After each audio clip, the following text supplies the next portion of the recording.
We know that the default username and password here is Kali.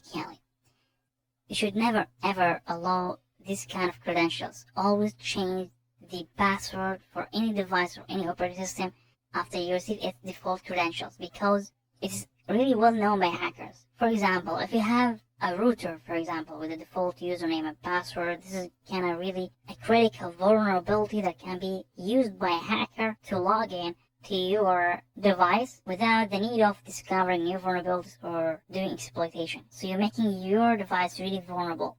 So you always have to change the username and passwords, at least the default password for this username. So now here we see Kali, and Kali actually is the default username for Kali. It should always be there. You don't have to change the username here, but it's very important to change its password because Kali is already in the sudo file. Sudo file will allow the Kali user to have privileged or administrative actions to do. So you have always to change the password. So let's now log in with the Kali user here, and we know that that password is Kali, and we press on enter, and here I click on this, and in order to change the password for Kali, simply we type this command passwd. Passwd is short name for password, okay, and it is a command to change the password for the current user or other users as well. We know that Kali in the sudo file, so in order to change the password for other users,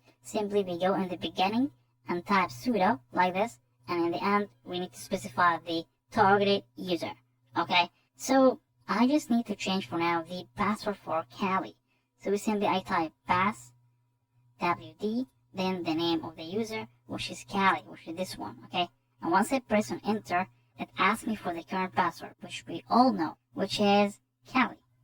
Okay, and you see I typed here Kali, but it didn't show up in here because this is one of the security settings or security features in the Kali terminal. So I press on enter, and now I need to put the new password. We type it, confirm, and now it's updated successfully. So if I here locking the lock screen here, and then I try to enter Kali here, enter, it will not accept. Enter again. It will tell me that is not correct. Okay, so I need to enter the new password here. Now I log in. So by using passwd in Kali or only passwd, it will change the password for the current user. Alright? And I mentioned in the previous lecture when we were talking about the terminal that here is Kali. If it's root, it will be root, right? I need to change the password for root. How can it be? Changing the password for root, it simply requires administrative access. So I need here to sudo and passwd.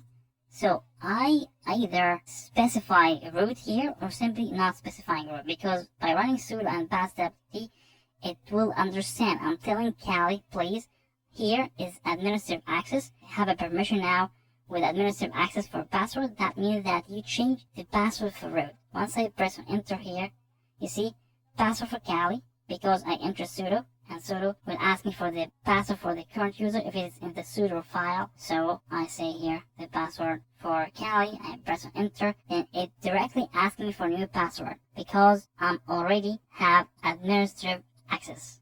Okay, so I put the password here for root. I didn't specify root here. I can specify root as well, but I didn't specify root because I already having administrative access with sudo. That means here change the password for root for the super user, which is root. So here I put here the password. Now password updated successfully. So whenever I want to log in as root, simply I need to type the new password here. So first of all, once you log in, once you install your Kali and create the first snapshot for the default username and password, and then you simply need to change the password for Kali and the password for root, because these two users are very critical in your Kali system. That's all. See you in the next section. Bye bye.